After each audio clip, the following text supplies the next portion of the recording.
Hi hello welcome to cine సికార్స్. ఈ ఫణీంద్ర నారిశెట్టి తీసిన షార్ట్ ఫిల్మ్ 'బ్యాక్ స్పేస్' అని ఒకటి ఉంటుంది. అది నాకు చాలా బాగా ఇష్టం. ఆ తర్వాత 'మధురం' అనే ఒక ఫీల్ గుడ్ మూవీ ఉంటుంది యూట్యూబ్‌లో. ఈ 2 కూడా నాకు చాలా బాగా ఇష్టం. ఆ తర్వాత క్రౌడ్ ఫండింగ్‌తో 'మను' అనే ఒక సినిమా తీశాడు. అది కూడా మంచి కాన్సెప్టే. బట్ థియేట్రికల్‌గా వర్కౌట్ అవ్వలేదు. అయినా కూడా తన రైటింగ్ అనేది నాకు చాలా బాగా నచ్చే ఎలిమెంట్. తన రైటింగ్ ఆ కేపబిలిటీస్ తనకి ఉన్నాయి రైటింగ్ మీద. సో మళ్ళీ చాలా గ్యాప్ తర్వాత ఈ 8 వసంతాలు అనే మూవీతో వస్తున్నాడు. సో ఈ మూవీ ఎలా ఉందనేది మనం రివ్యూలోకి వెళ్లి తెలుసుకుందాం. సో ముందుగా కథ ఏంటంటే 19 ఏళ్ల వయసు కలిగిన శుద్ధి అయోధ్య తన 8 ఏళ్ల జీవితంలో అంటే 11 ఏళ్ల నుంచి 19 ఏళ్ల వరకు ఆమె జీవితంలో చోటు చేసుకున్న ఇన్సిడెంట్స్ ని బేస్ చేసుకుని తీసిన సినిమా ఇది. సింపుల్ గా చెప్పాలంటే ఆమె లైఫ్ లోని ఒక 8 ఇయర్స్ జర్నీని సినిమాగా తీశారని చెప్పొచ్చు. అంటే శుద్ధి తండ్రి చనిపోయిన దగ్గర నుండి కుటుంబం కోసం ఆమె పడ్డ స్ట్రగుల్, తర్వాత ఆమె జీవితంలో వచ్చిన ప్రేమ, అది మిగిల్చిన గాయాలు, జ్ఞాపకాలు, చివరికి ఆమె లైఫ్ ఏమైంది, ముగ్గురు హీరోల్లో చివరికి ఆమె ఎవరికి దగ్గరైంది, లేక ముగ్గురిని దూరం చేసుకుందా. సింపుల్ గా ఈ ప్రశ్నలన్నిటికీ సమాధానమే మిగిలిన సినిమా.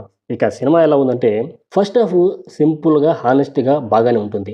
కొన్ని డైలాగ్స్ అయితే కట్టి పడేస్తాయి. ఇంకొన్ని ఫోర్స్డ్ గా అనిపించినా కూడా కొంచెం కనెక్ట్ అయ్యే విధంగా స్క్రీన్ ప్లే ఉండడం వల్ల ఫస్ట్ హాఫ్ పర్వాలేదు అనిపిస్తుంది. సినిమాటోగ్రఫీ, మ్యూజిక్ కూడా చాలా ప్లెజెంట్ గా అనిపిస్తుంది. అయితే సెకండ్ హాఫ్ కి వచ్చేసరికి స్క్రీన్ ప్లే మరింత స్లో అయినట్లు, లాగ్ అయినట్లు అనిపిస్తూ ఉంటుంది. సెకండ్ హాఫ్ లో డైలాగ్స్ కూడా మనకి క్లాస్ పిక్తున్న ఫీలింగ్ వస్తుంది కానీ ఎంజాయ్ చేయలేము ఆ డైలాగ్స్ ని. మ్యూజిక్ మాత్రం బాగానే ఉంటుంది. సినిమాటోగ్రఫీ కూడా స్క్రీన్ ప్లే కి కరెక్ట్ గా సింక్ అవుతుంది. ప్రేమ కథలు స్లోగా ఉంటాయి. పైగా దర్శకుడు ఫణీంద్ర నారిశెట్టి ఒక పోయిటరీతో నింపేశాడు దాన్ని. సో అతనిలాగే కవిత్వానికి, భావుకత్వానికి అంటే పోయిటరీకి కనెక్ట్ అయ్యే ఆడియన్స్ కి, అలాంటి టార్గెట్ ఆడియన్స్ కి ఇది ఒక క్లాసిక్ మూవీ అవుతుంది. కానీ నార్మల్ ఆడియన్స్ కి మాత్రం కొంచెం వాళ్ళ పేషెన్స్ ని టెస్ట్ చేసినట్లు అనిపిస్తూ ఉంటుంది.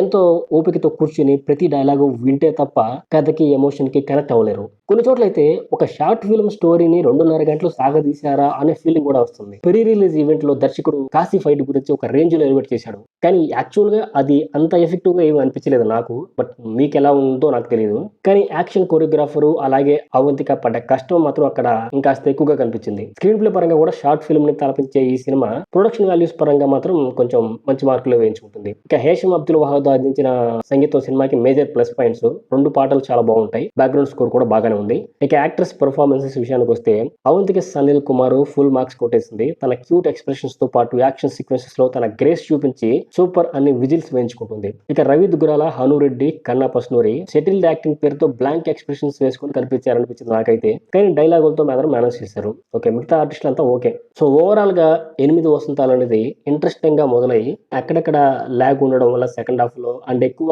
ప్రాసలతో కూడిన డైలాగ్స్ ఉండడం వల్ల అంటే కొంతమందికి కనెక్ట్ అవుతుంది ఇది, కానీ కొంతమందికి కనెక్ట్ అవ్వదు. ఆ కొంతమందిలో మీరుంటే కామెంట్ చేయండి. So this is my point of view. So ఒకవేళ మీరు కనుక ఈ మూవీ చూస్తుంటే మీకు ఎలా అనిపించిందో కమెంట్ చేయండి. అండ్ ఇలాంటి మరిన్ని మంచి మంచి movie related content and movie reviews కోసం నా ఛానల్ని సబ్స్క్రైబ్ చేసుకోండి. See you in the next video.